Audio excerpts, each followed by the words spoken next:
ओम श्री सांब शिवाय नमः। ओम श्री गणेशाय नमः। अथ चतुर्थ अध्याय। चंचुला की प्रार्थना से ब्राह्मण का उसे पूरा शिव पुराण सुनाना और समयानुसार शरीर छोड़कर शिवलोक में जा चंचुला का पार्वती जी का सखी होना। ब्राह्मण बोले, सौभाग्य की बात है कि भगवान शंकर की कृपा से शिव पुराण की इस वैराग्य युक्त तथा श्रेष्ठ कथा को सुनकर तुम्हें समय पर चेत हो गया है। हे ब्राह्मण पत्नी, तुम डरो मत, भगवान शिव की शरण में जाओ। शिव की कृपा से सारा पाप तत्काल नष्ट हो जाता है। मैं तुमसे भगवान शिव की कीर्ति कथा से युक्त उस परम वस्तु का वर्णन करूंगा जिससे तुम्हें सदा सुख देने वाली उत्तम गति प्राप्त होगी। शिव की उत्तम कथा सुनने से ही तुम्हारी बुद्धि इस तरह पश्चाताप से युक्त एवं शुद्ध हो गई है, साथ ही तुम्हारे मन में विषयों के प्रति वैराग्य हो गया है। पश्चाताप ही पाप करने वाले पापियों के लिए सबसे बड़ा प्रायश्चित है। सत्पुरुषों ने सबके लिए पश्चाताप को ही समस्त पापों का शोधक बताया है। पश्चाताप से ही पापों की शुद्धि होती है। जो पश्चाताप करता है वही वास्तव में पापों का प्रायश्चित करता है, क्योंकि सत्पुरुषों ने समस्त पापों की शुद्धि के लिए जैसे प्रायश्चित का उपदेश दिया है, वह सब पश्चाताप से संपन्न हो जाता है। जो पुरुष विधि पूर्वक प्रायश्चित करके निर्भय हो जाता है पर अपने कुकर्म के लिए पश्चाताप नहीं करता, उसे प्रायः उत्तम गति प्राप्त नहीं होती। परंतु जिसे अपने कुकृत्य पर हार्दिक पश्चाताप होता है, वह अवश्य उत्तम गति का भागी होता है, इसमें संशय नहीं है। इस शिव पुराण की कथा सुनने से जैसी चित्त शुद्धि होती है, वैसी दूसरे उपायों से नहीं होती। जैसे दर्पण साफ करने पर निर्मल हो जाता है, उसी प्रकार इस शिव पुराण की कथा से चित्त अयंत शुद्ध हो जाता है, इसमें संशय नहीं है। मनुष्यों के शुद्ध चित्त में जगदम्बा पार्वती सहित भगवान शिव विराजमान रहते हैं। इससे वह विशुद्धतात्मा पुरुष श्री सांब सदाशिव के परम पद को प्राप्त होता है।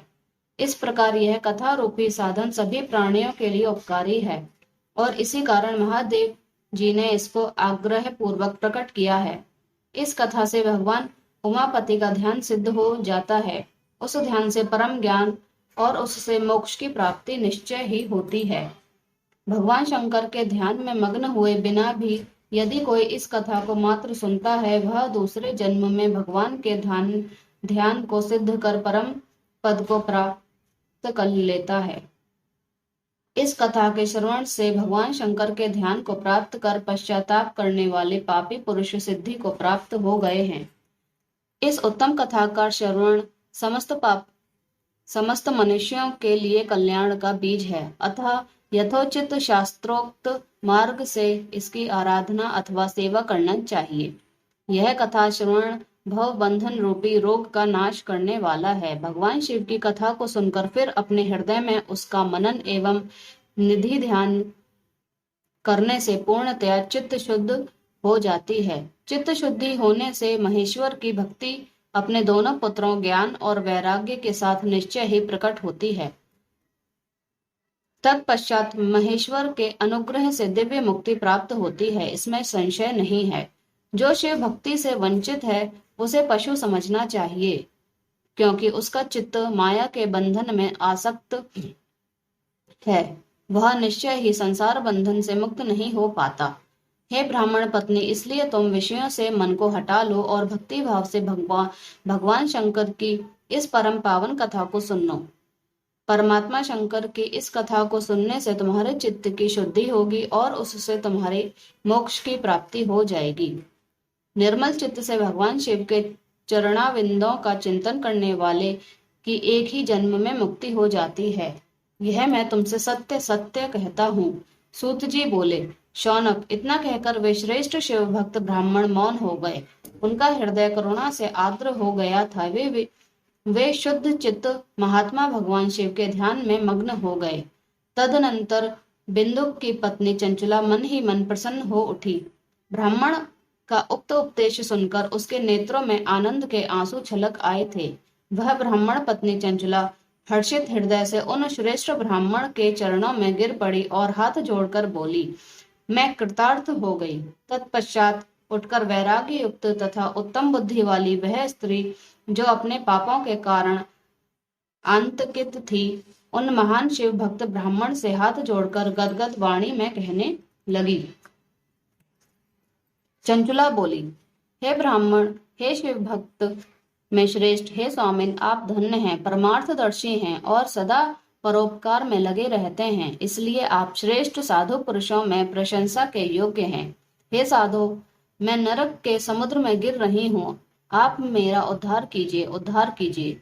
पौराणिक अर्थ तत्व से संपन्न जिस सुंदर शिव पुराण की कथा को सुनकर मेरे मन में संपूर्ण विषयों से वैराग्य उत्पन्न हो गया, उसी इस शिव पुराण को सुनने के लिए इस समय मेरे मन में बड़ी श्रद्धा हो रही है।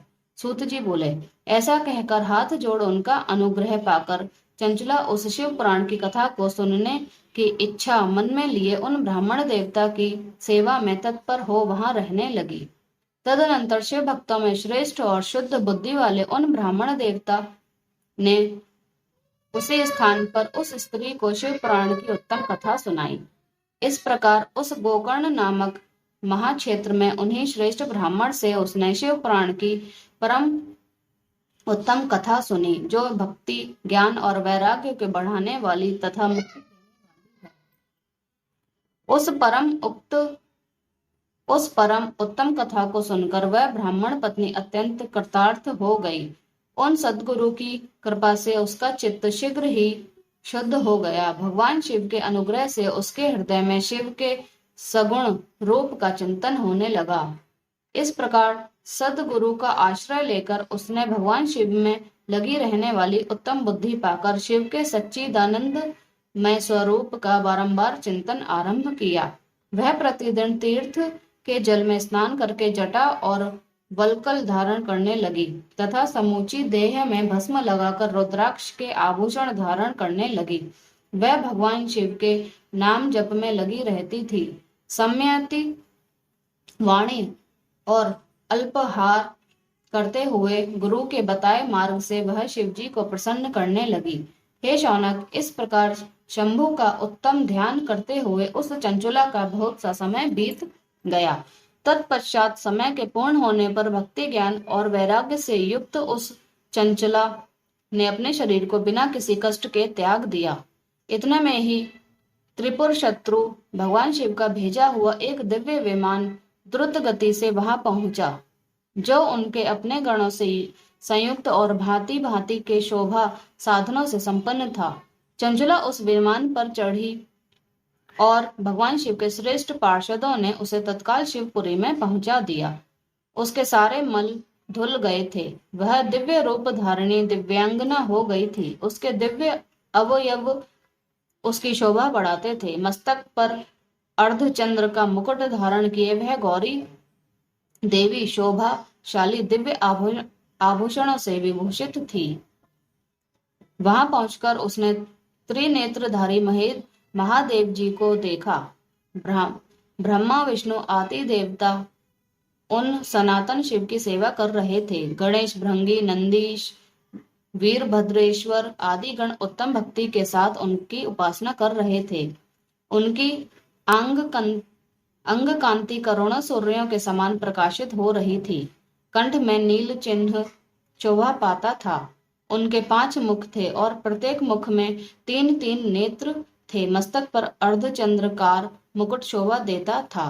उन्होंने अपने वामांग में गौरी देवी को बिठा रखा था। वो विद्युत पुंज के समान प्रकाशित थी। गौरीपति महादेव जी की कांति कपूर के समान गौरी थी। उन्होंने सभी अलंकार धारण कर रखे थे। उनका सारा शरीर श्वेत भस्म से भासित था। शरीर पर श्वेत वस्त्र शोभा पा रहे थे। वे अत्यंत उज्जवल वर्ण के थे। इस प्रकार परम उज्जवल भगवान शंकर का दर्शन करके वह ब्राह्मण पत्नी चंचुला बहुत प्रसन्न हुई। अत्यंत प्रीति युक्त होकर उसने बड़ी उतावली से साथ भगवान को बारंबार प्रणाम किया। फिर हाथ जोड़कर वह बड़े प्रेम, आनंद और संतोष से युक्त हो विनीत भाव से खड़ी हो गई। उसके नेत्रों से आनंद अश्रुओं की अविरल धारा बहने लगी तथा संपूर्ण शरीर में रोमांच हो गया। उस समय भगवती पार्वती और भगवान शंकर ने उसे बड़े करुणा के साथ अपने पास बुलाया और सौम्य दृष्टि से उसकी ओर देखा।